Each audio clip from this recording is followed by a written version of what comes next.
Hello students, in today's video we are going to learn about separation techniques by which we can separate soluble solids from liquids. Soluble solids means वैसे solids जो liquid में dissolve हो जाते हैं. अगर आपको इस type के मिक्सचर को सेपरेट करना होगा तो आप किस मेथड को यूज़ करोगे? There are different type of methods by which we can separate it. First is evaporation. When a liquid changes into gaseous state, the process is called evaporation. Evaporation किस process को कहा गया? जब कोई liquid gaseous state में change होता है then इस प्रोसेस को इवापोरेशन कहा जाता है. इवापोरेशन की प्रोसेस का यूज़ सॉल्युबल सॉलिड्स को उनके सॉल्यूशन से सेपरेट करने के लिए किया जाता है.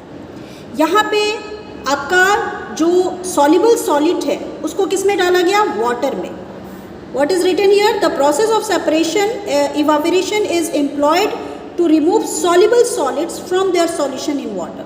मीन्स सॉल्यूशन किस में बनाया गया? वाटर में. इसका मतलब सॉलिड को हमने वाटर में डाला और वो सॉलिड वाटर में डिजॉल्व हो गया. ठीक है, तो हमें क्या करना है? उस सॉलिड को फिर से सेपरेट करना है. क्लियर है? तो इसके लिए हम कौन सा टेक्निक यूज़ करेंगे? इवापोरेशन. एग्जाम्पल यहाँ दिया हुआ है, a mixture of common salt and water can be separated by evaporation. Common salt and water के मिक्सचर को हम इवापोरेशन टेक्निक से सेपरेट कर सकते हैं. चूँकि कॉमन सॉल्ट एक सॉलिड है एंड इसको जैसे ही हम वाटर में डालते हैं ये वाटर में डिजॉल्व हो जाता है. मीन्स ये सॉल्युबल सॉलिड है. इस सॉल्युबल सॉलिड को वाटर से सेपरेट करने के लिए हम इवापोरेशन प्रोसेस को यूज़ करेंगे. जैसे ही हम इसको इवापोरेट करेंगे वाटर इवापोरेट हो जाएगा, वो गैसियस फॉर्म में कन्वर्ट हो जाएगा एंड पीछे आपका सॉल्ट रह जाएगा. इस तरीके से सॉल्ट एंड वाटर एक दूसरे से सेपरेट हो जाएंगे. Next is distillation. डिस्टिलेशन क्या है? The process of separation of liquid from a soluble salt solution by the evaporation of liquid and recondensation of its vapor in another vessel is called distillation. Distillation क्या है? एक ऐसी process है जिसमें हम liquid को उनके soluble salt solution से सेपरेट करते हैं. सेपरेट करने के लिए इसको इवापोरेट किया जाता है एंड उस इवापोरेटेड लिक्विड को फिर से रिकंडेंस्ड करके हम उसको सेपरेट कर पाते हैं. रिकंडेंस करने के लिए हम एक दूसरे वेसल को यूज़ करते हैं एंड दूसरे वेसल में जैसे ही टेम्परेचर डाउन होता है वो लिक्विड फॉर्म में कन्वर्ट हो जाता है. ये डिस्टिलेशन प्रोसेस हुआ. The pure liquid so collected from its salt solution by combined process of distillation and condensation is called distillate or distilled liquid. अब यहाँ पे क्या कहा गया? इवापोरेट जो हमने रिकंडेंस्ड किया, किसको रिकंडेंस किया? वेपर को. तो इस तरीके से हमें प्योर लिक्विड मिल गया एंड इस प्योर लिक्विड को हमने कहाँ से पाया? सॉल्ट सॉल्यूशन से पाया. एंड इसके लिए हमने दो प्रोसेस यूज़ किए.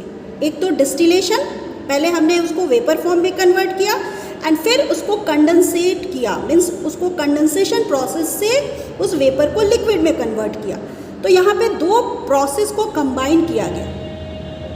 ओके, एंड इसको क्या कहा? इस तरीके से जो लिक्विड मिला उसको क्या बोलेंगे? डिस्टिल्ड लिक्विड कहेंगे. क्लियर? अब ये जो डिस्टिलेशन की प्रोसेस है इसका यूज़ कहाँ होता है? It is useful in obtaining pure water from the water containing dissolve impurity. Water में बहुत सारी इम्प्यूरिटीज़ ऐसी होती हैं जो डिज़ोल्व हो जाती हैं. तो इस वाटर से प्योर वाटर को सेपरेट करने के लिए मीन्स इस इम्प्योर वाटर को प्योर वाटर में कन्वर्ट करने के लिए हम डिस्टिलेशन की प्रोसेस का यूज़ करते हैं. क्लियर है? In Gulf countries the drinking water is obtained by the distillation of sea water. Gulf country में सी वाटर के डिस्टिलेशन से ड्रिंकिंग वाटर ऑब्टेन किया जाता है. Next is crystallization. In this method, we can separate out a pure solid in the form of crystal from a solution. Crystallization क्या है? एक ऐसी टेक्निक है जिसमें हम प्योर सॉलिड को उसके इम्प्योर सैंपल से कलेक्ट करते हैं. फर्स्टली हम उस इम्प्योर जो सैंपल है उनको सॉल्यूशन फॉर्म में कन्वर्ट करते हैं एंड फिर उससे हम प्योर सॉलिड बनाते हैं। इस प्रोसेस का यूज़ कहाँ किया जाता है? It is use to obtain solid substance in their pure form from their hot and concentrated solution. गर्म एंड कॉन्सेंट्रेटेड सॉल्यूशन से सॉलिड को प्योर फॉर्म में ऑब्टेन करने की जो प्रोसेस होती है वो क्रिस्टलाइजेशन होती है। Example, crystal of sugar, alum, copper sulphate. Copper sulphate एक साथ है बच्चे, कॉपर सल्फेट, ओके। ये एक कंपाउंड है। ये सारे जो क्रिस्टल हैं हम ऑब्टेन कर सकते हैं from their hot and concentrated solution. इन सारे जो हमने सब्सटेंस बताएं, शुगर, एलम, कॉपर सल्फेट, इनको पहले क्या किया जाता है? गर्म किया जाता है एंड इनके कॉन्सेंट्रेटेड सॉल्यूशन से ही इनकी प्योर क्रिस्टल को बनाया जाता है। आप हायर क्लासेस में पढ़ोगे कि एक्चुअली में ये क्रिस्टलाइजेशन किया कैसे जाता है। Okay, this is all about today's video. Thank you.